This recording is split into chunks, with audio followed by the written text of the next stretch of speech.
Hello दोस्तों, कैसे हैं आप लोग। एकदम मस्त चकाचक बढ़िया है।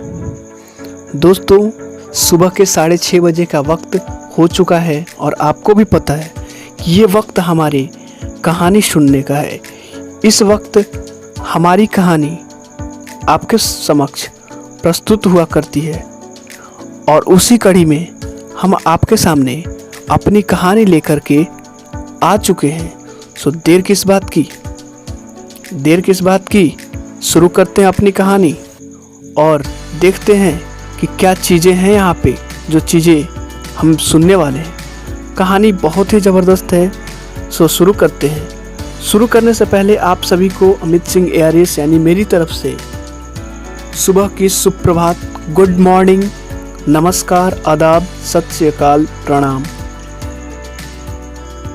दोस्तों, आज की जो कहानी है वो इस प्रकार है। एक मकड़ी अपना जाला बनाने के लिए उपयुक्त स्थान की तलाश कर रही थी। वह चाहती थी कि उसका जाला ऐसे स्थान पर हो जहां ढेर सारे कीड़े मकोड़े और मक्खियां आकर फंसे। इस तरह वह मजे से खाते पीते और आराम करते अपना जीवन बिताना चाहती थी। उसे एक घर के कमरे का कोना पसंद आ गया और वह वहां जाला बनाने की तैयारी करने लगी। उसने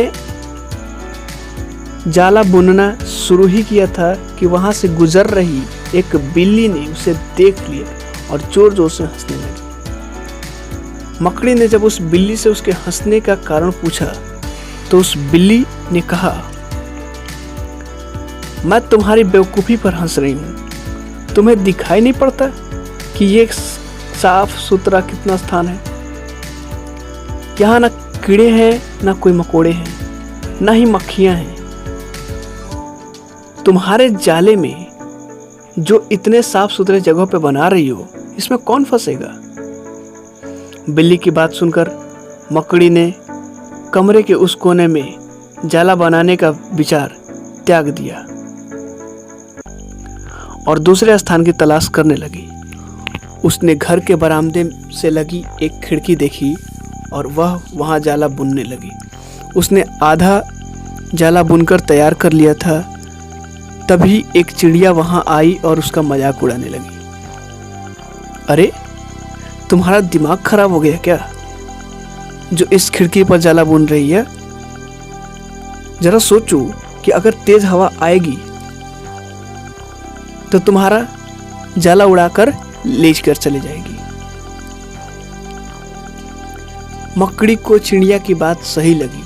उसने तुरंत खिड़की पर जाला बनाना बंद किया और दूसरा स्थान ढूंढने लगी। ढूंढते ढूंढते उसकी नज़र एक पुरानी अलमारी पर पड़ी। उस अलमारी का दरवाज़ा थोड़ा खुला हुआ था। वह वहां जाकर जाला बुनने लगी। तभी एक कॉकरोच वहां आया और उसे समझाइश देते हुए बोला, इस स्थान पर जाला बनाना व्यर्थ है। यह अलमारी बहुत पुराना हो चुका है। कुछ ही दिन में इसे बेच दिया जाएगा। तुम्हारी सारी मेहनत बेकार चली जाएगी। मकड़ी ने कॉकरोच की समझाइश मान ली और अलमारी में जाला बनाना बंद कर दूसरे स्थान की खोज करने लगी। लेकिन इन सबके बीच पूरा दिन निकल चुका था। वह थक गई थी और भूख प्यास से उसकी हालत बेहाल हो चुका था। अब उसने इतनी हिम्मत नहीं रह गई कि वह जाला बना सके। थक हार कर वह एक स्थान पर बैठ गई। वहीं एक चिट्टी भी बैठी हुई थी। थकी हारी मकड़ी को देख चिट्टी बोली,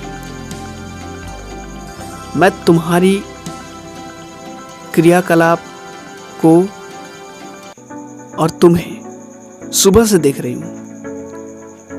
तुम जाला बुनने शुरू करती हो और दूसरे की बातों में आकर उसे अधूरा छोड़ देती हो। जो दूसरों की बातों में आता है उसका तुम्हारे जैसा ही हाल होता है। चींटी की बात सुनकर मकड़ी को अपनी गलती का एहसास हुआ और वह पछताने लगी। दोस्तों, यहाँ से हमें सीख क्या मिलती है, जरा गौर से सुनिए। अक्सर ऐसा होता है कि हम नया काम शुरू करते हैं और नकारात्मक मानसिकता मतलब निगेटिव थिंकिंग पर्सन के लोग आकर हमें हतोत्साहित करने लगते हैं, मतलब डिमोटिवेट करने लगते हैं। वे भविष्य की परेशानियां और समस्याएं गिनाकर हमारा हौसला तोड़ने की कोशिश करते हैं। कई बार हम उनकी बातों में आकर अपना काम उस स्थिति में छोड़ देते हैं जब वह पूरा होने की कगार पर होता है और बाद में समय निकल जाने पर हम पछताते रह जाते हैं। दोस्तों, आवश्यकता है कि जब भी हम कोई नया काम शुरू करें तो पूर्ण सोच विचार कर करें और उसके बाद आत्मविश्वास और दृढ़ निश्चय के साथ उस काम में जुट जाए। काम अवश्य पूरा होगा। जीवन में सफलता प्राप्त करनी है तो लक्ष्य के प्रति ऐसा ही दृष्टिकोण रखना होगा। Thank you. दोस्तों, ज़रा बताइएगा कि कहानी आपको कैसी लगी, क्योंकि आपके कमेंट का हमें बेहद ही इंतज़ार रहता है। एक बार फिर से हमारी तरफ से आप सभी को सुबह का नमस्कार, सुप्रभात, good morning. Thank you so much.